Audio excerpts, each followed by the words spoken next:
Hello students, everybody good morning. आज हम आपको समास के संदर्भ में तत्पुरुष समास के भेदों में हम बताएंगे संबंध तत्पुरुष समास। हम अपदान तत्पुरुष समास के बारे में हम पिछली वीडियो में आपको बता चुके हैं। अब हम आपके सामने बता रहे हैं संबंध तत्पुरुष समास। तो आइए हम चलते हैं 5वें नंबर पर, और वह है संबंध तत्पुरुष समास।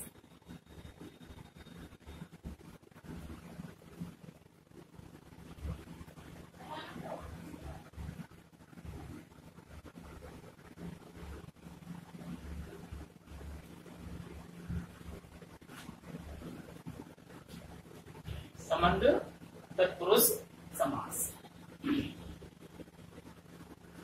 तो देखिए,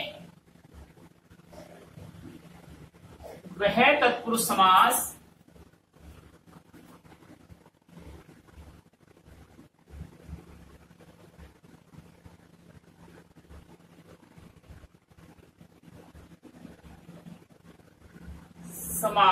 जिसमें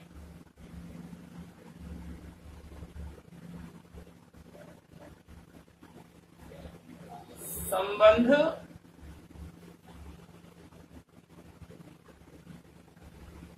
कारक के विभक्ति चिन्हों का लोप हो जाता है।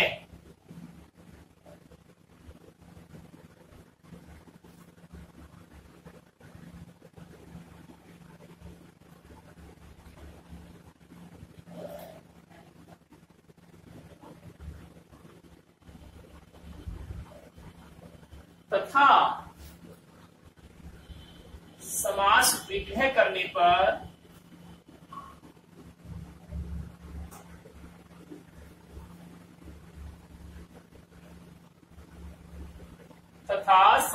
विग्रह करने पर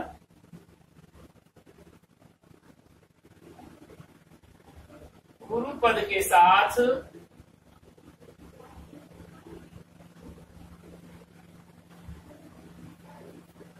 संबंध तत्पुरुष संबंध कारक के विभक्ति चिन्ह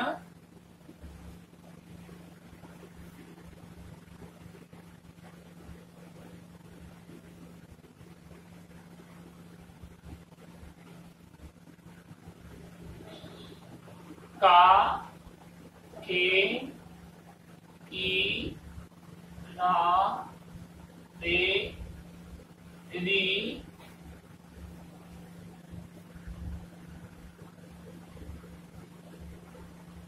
इत्यादि का प्रयोग किया जाता है, इत्यादि प्रयुक्त होता है।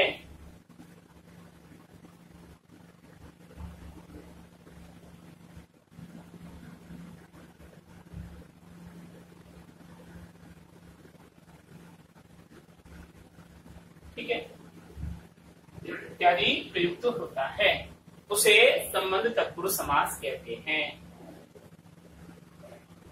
उसे संबंध तत्पुरुष समास कहते हैं।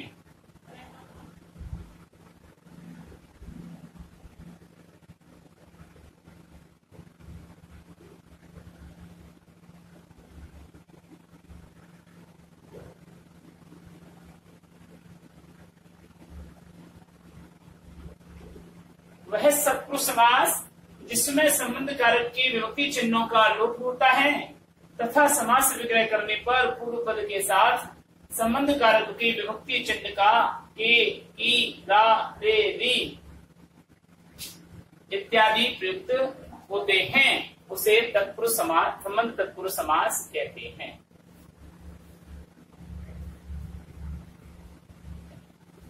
ठीक है, समास विग्रह करने पर ये होता है और समास युक्त पद बनाते समय विभक्ति चिन्हों का लोप हो जाता है। तो अब देखिए इसके उदाहरण, संबंध तत्पुरुष समास के उदाहरण क्या देखिए। उदाहरण में वही समस्त पद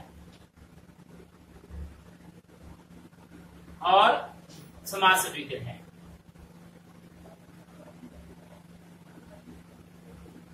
ठीक है।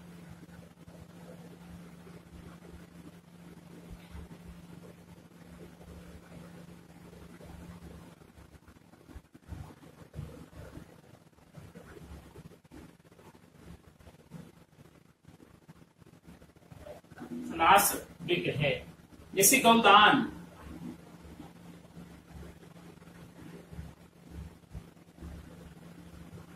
इसका आया गाय का दान।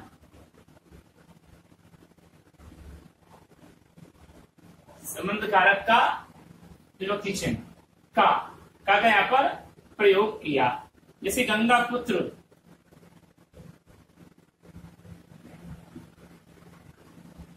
गंगा पुत्र, गंगा का पुत्र।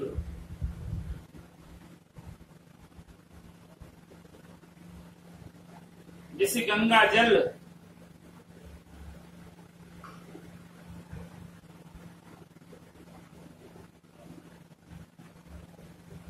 गंगा का जल। जैसे वस्त्रदान,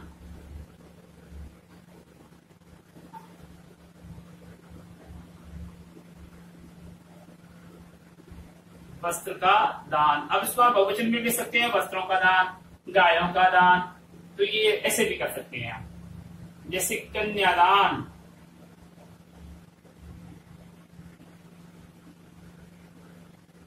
इसको लिख सकते हैं कन्या का दान।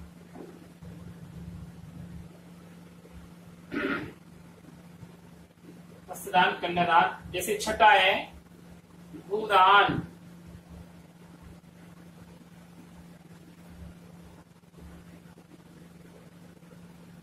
भूमि, भू का मतलब भूमि का दान। ठीक है। जैसे अन्नदान,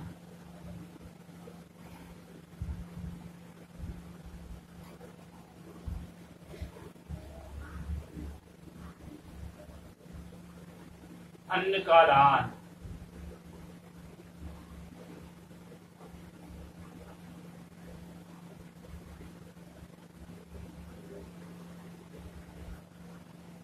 जैसे हिमालय,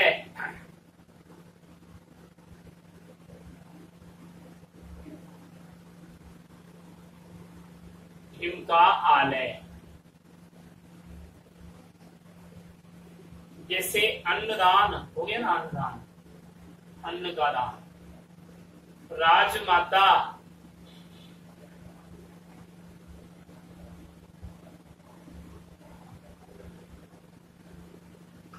राजा की माता।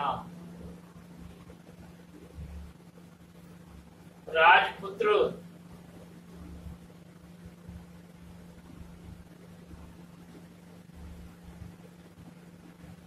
राजा का पुत्र।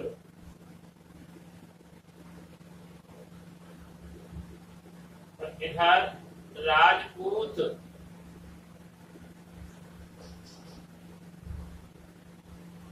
राजा का पुत्र।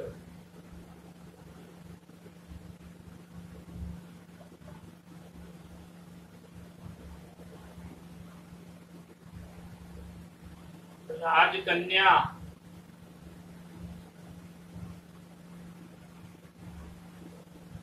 राजा की कन्या।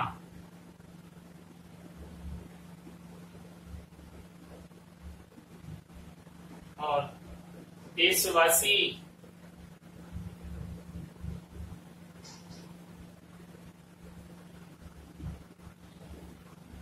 तो देश का वासी, वासी का मतलब निवासी,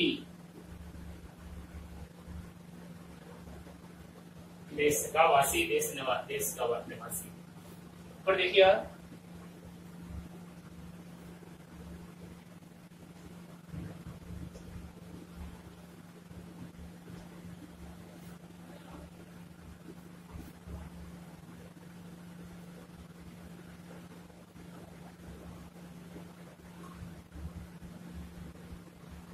पराधीन, पर यानी दूसरे के अधीन।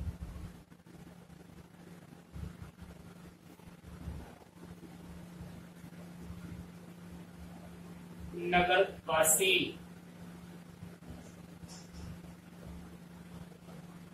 नगर का वासी। वासी का मतलब वही निवासी।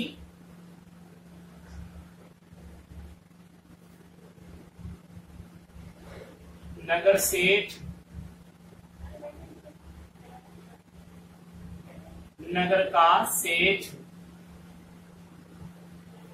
ठीक है, नगर सेठ, नगर का सेठ। जैसे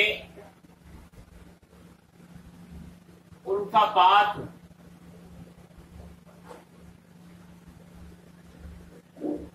जैसे राष्ट्रपति।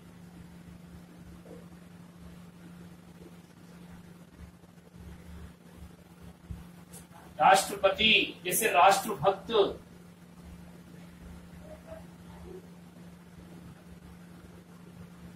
जैसे देशभक्त। तो उल्कापात का मतलब लिखो, उल्का का पात। पात का मतलब गिरना। जैसे राष्ट्र का पति। पति का मतलब स्वामी। जैसे राष्ट्र का भक्त।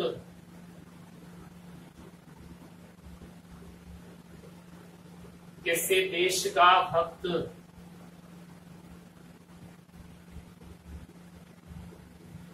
ठीक है,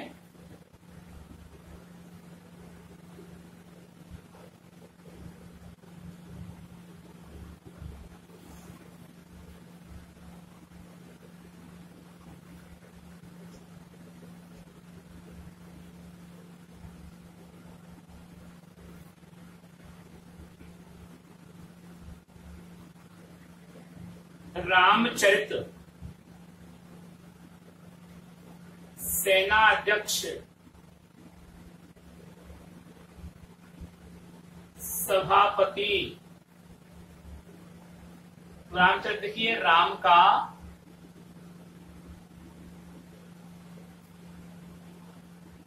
चरित्र। चरित्र का मतलब जीवन व्रत या चरित्र। सेनाध्यक्ष, सेना का अध्यक्ष।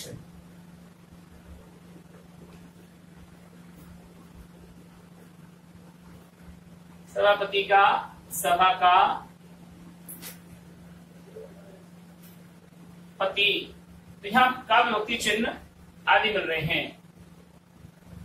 जैसे दीपमाला। जैसे दीपावली।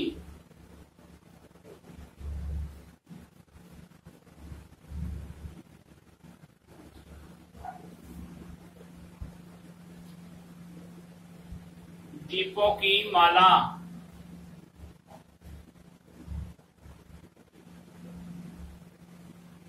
दीपों की अवली। आवली भी है और अवली भी है, दोनों ही है। दोनों ही रूप सही है। इसका मतलब होता है श्रृंखला। दीपों की अवली क्या मतलब होता है? श्रृंखला। जैसे लोकनायक।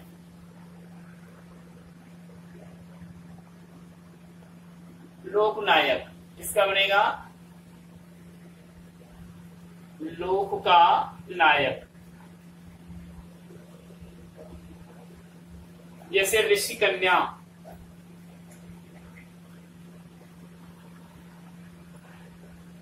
इसका बनेगा समास विग्रह ऋषि की कन्या। जैसे देव कन्या।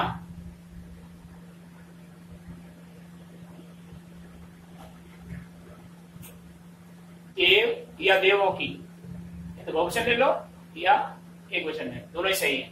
देव की कन्या या देवों की कन्या। ठीक है, फिर विष कन्या।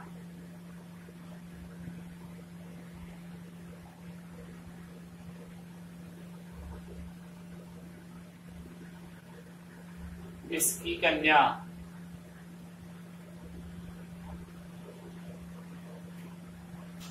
और मंत्रिपरिषद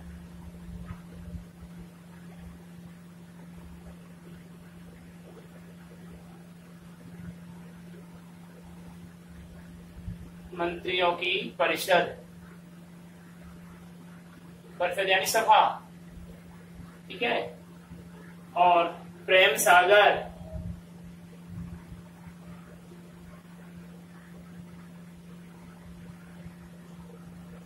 प्रेम का सागर। अमचूर,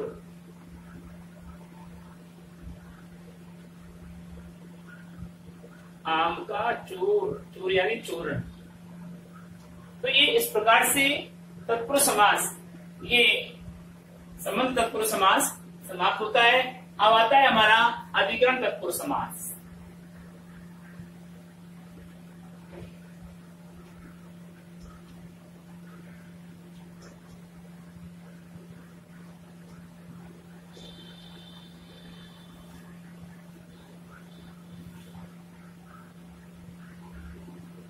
अधिकरण तत्पुरुष समास में देखिए, ये नंबर 6,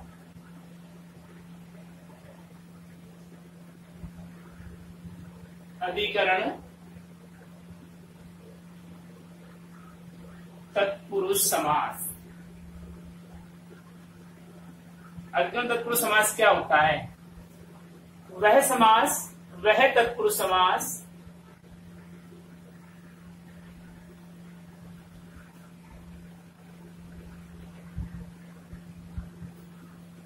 जिसमें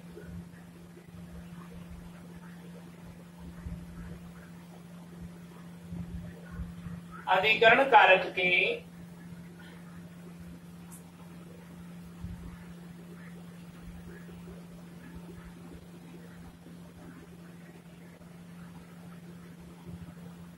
वह समास जिसमें अधिकरण कारक के विभक्ति चिन्ह का लोप हो जाता है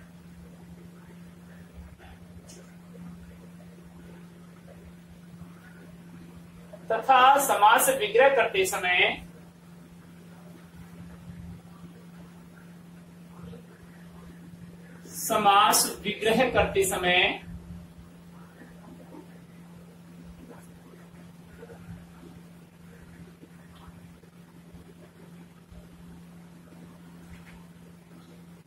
अधिकरण कारक के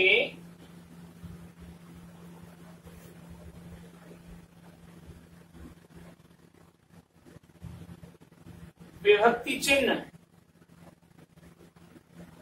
में, पे, पर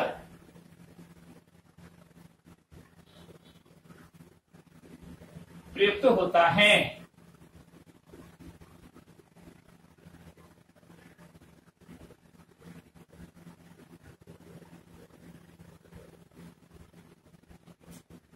उसे अधिकरण तत्पुरुष समास कहते हैं। अधिकरण तत्पुरुष समास कहते हैं।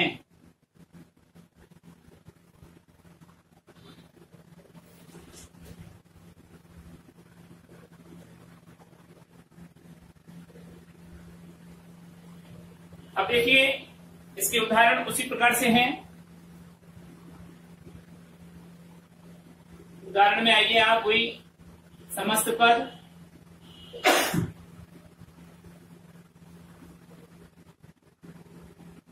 और समास विग्रह,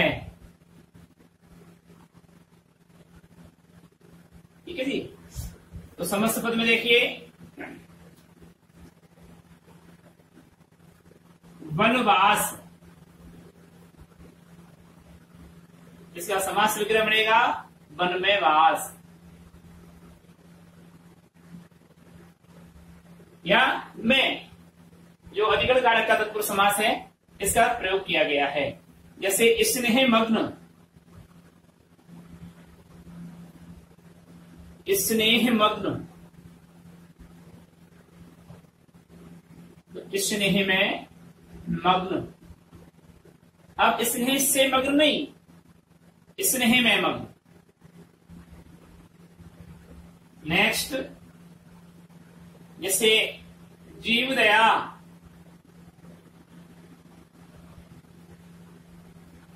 जीवों पर दया,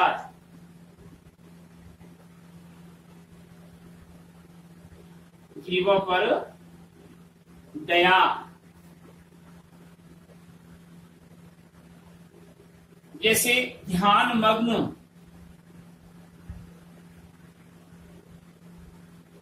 ध्यान मग्न, तो किससे बनेगा? ध्यान में मग्न, ध्यान में मग्न। ठीक है। जैसे घुड़सवार,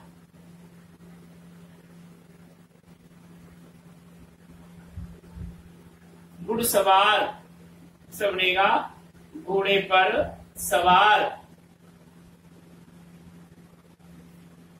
जैसे घतान,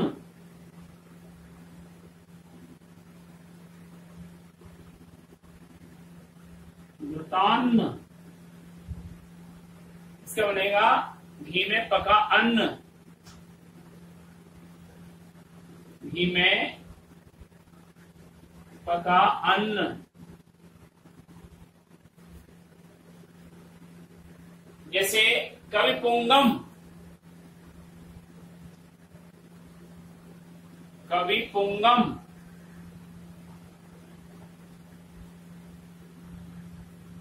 कवि पुंगम यानी कवियों में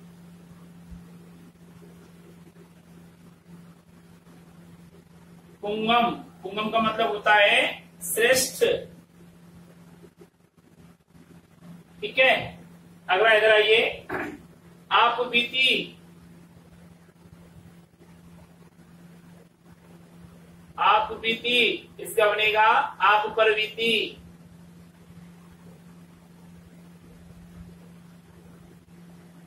आप बीती, आप पर बीती। जैसे फलासक्त,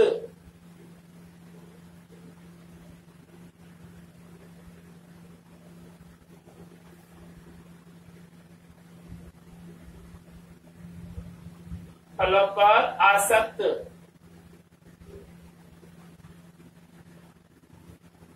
और इसको ये भी कर सकते हैं आप, फल में, फलों पर ही नहीं, फलों में आएगा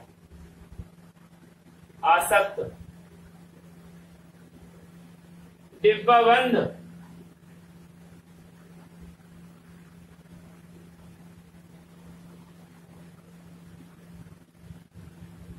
डिब्बा बंद में आएगा, डिब्बा में बंद। इसको आप डिब्बे में बंद भी कर सकते हो। ठीक है। नरोत्तम, कविराज, पुरुषोत्तम, ये आपके अधिगम तत्पुरुष समास के समास विग्रह हैं। कविराज, कवियों में राजा, नरों में उत्तम,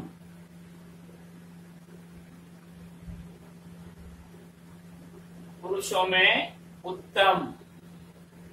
इस प्रकार ये अधिगम तत्पुरुष समास की कारक चिन्ह और अधिगम तत्पुरुष समास के विभक्ति युक्त चिन्हों से युक्त समस्त पद और समास विग्रह आपके सामने है। अब आता है हमारा नेक्स्ट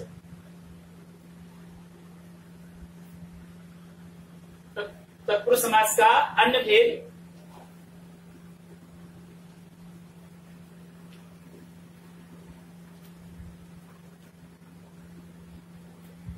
अलुक तत्पुरुष समास।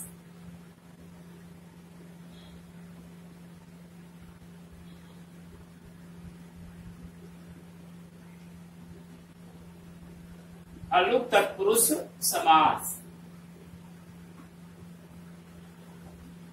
ठीक है, जिसको हमने धय तत्पुरुष समास भी कहते हैं।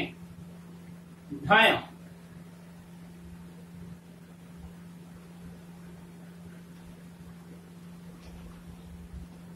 तत्पुरुष समास भी कहते हैं। और मैंने आपको जब वो लिखवाया है भेदों में, तो धय तत्पुरुष समास की आपको लिखवाया है। तो देखिए,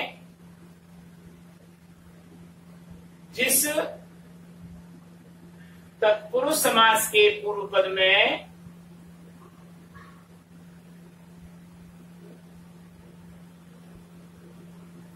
जिस तत्पुरुष समास के पूर्व पद में विभक्ति का लोप नहीं होता है,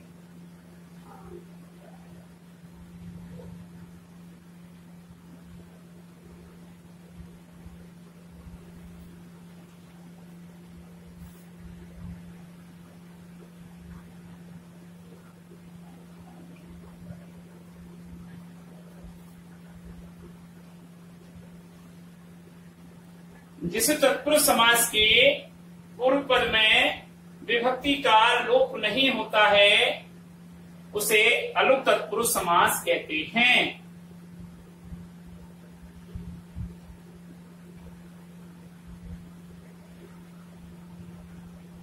या धय तत्पुरुष समास कहते हैं।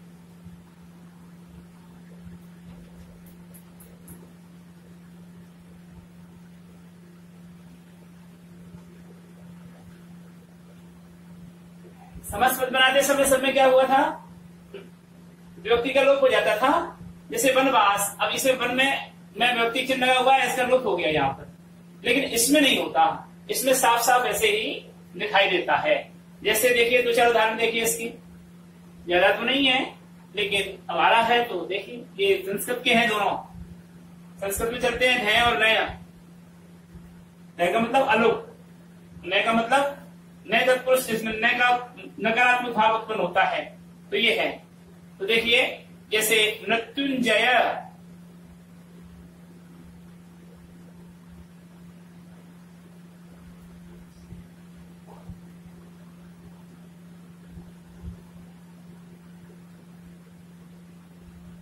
मृत्युंजय। अब यहां पर देखिए कैसे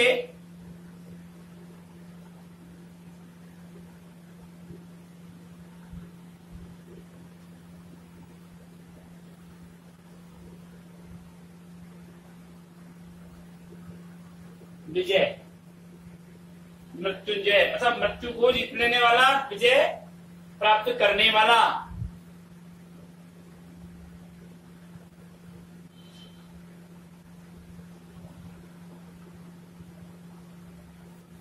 जैसे मनसी,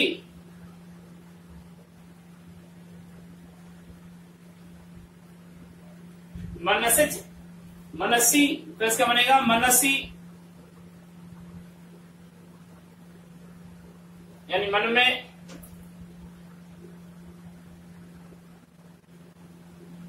जय यानी उत्पन्न होने वाला।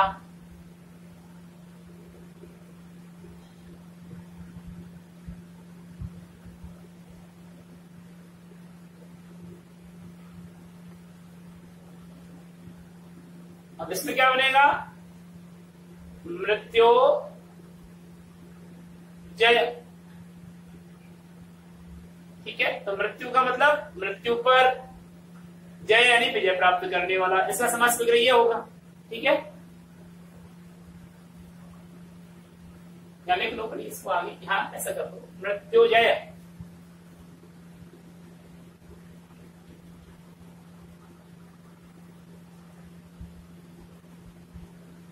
मृत्यु पर जय यानी विजय प्राप्त करने वाला।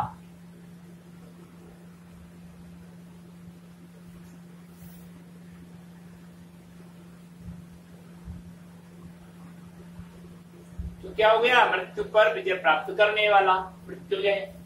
तो ऐसे ही मनसिच, मनसी और जय, मन में जय यानी उत्पन्न होने वाला। तो ये इसके उदाहरण हैं। अब आता है धय तत्पुरुष, नय तत्पुरुष।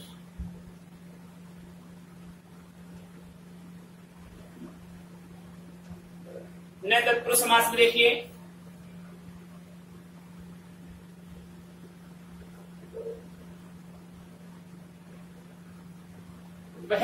तत्पुरुष समास बता रहा हूं।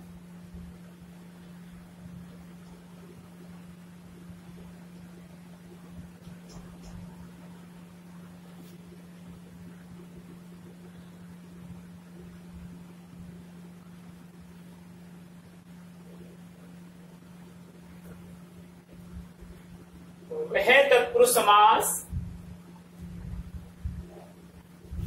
जहां निषेध के अर्थ में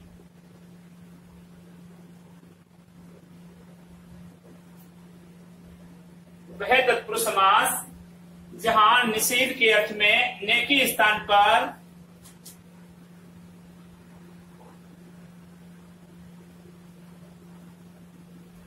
निषेध के अर्थ में ने के स्थान पर शब्द के आरंभ में ए या अन का प्रयोग किया जाता है। शब्द के आरंभ में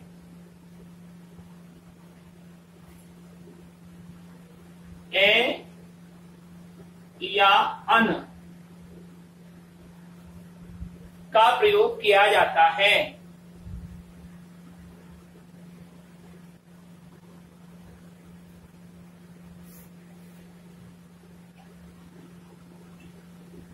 वह तत्पुरुष समास जहां निषेध के अर्थ में ने के स्थान पर शब्द के आरंभ में ए और अन का प्रयोग किया जाता है उसे नए तत्पुरुष समास कहते हैं।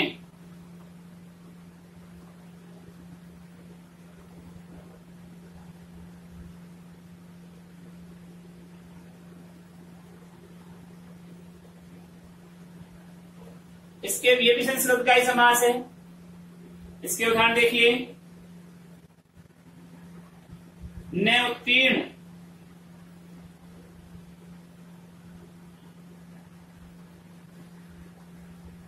इसका बनेगा अहित, मतलब वह तत्पुरुष समास इसमें निषेध के अर्थ में न के स्थान पर शब्द के आरंभ में ए या अन का प्रयोग किया जाता है। समास विग्रह में आएगा ये न उत्तीर्ण तो अनुत्तीर्ण।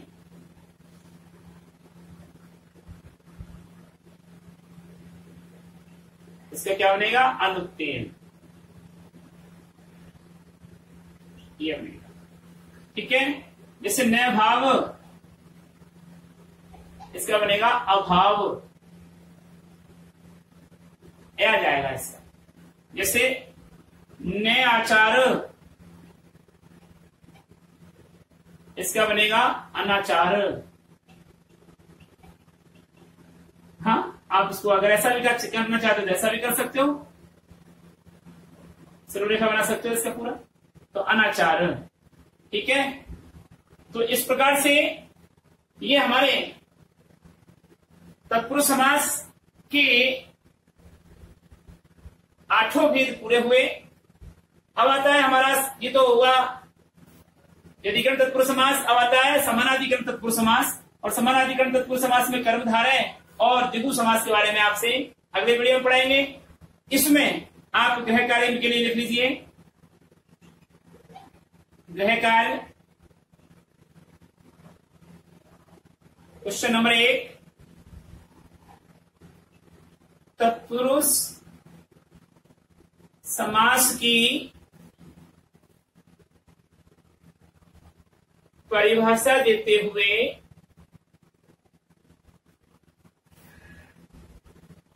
इसके भेदों को विस्तृत वर्णन कीजिए। भेदों का विस्तृत वर्णन कीजिए। एक ही प्रश्न में सारे प्रश्न आ गए, ये आपको करना है और सारे लिखने हैं। 8 समास, तत्पुरुष समास के 8 भेद लिखने हैं। व्यतिकरण तत्पुरुष समास के, समानाधिकरण तत्पुरुष समास के बारे में हम कल पढ़ाएंगे। तब तक के लिए हम आपसे इजाजत देते हैं। नमस्कार।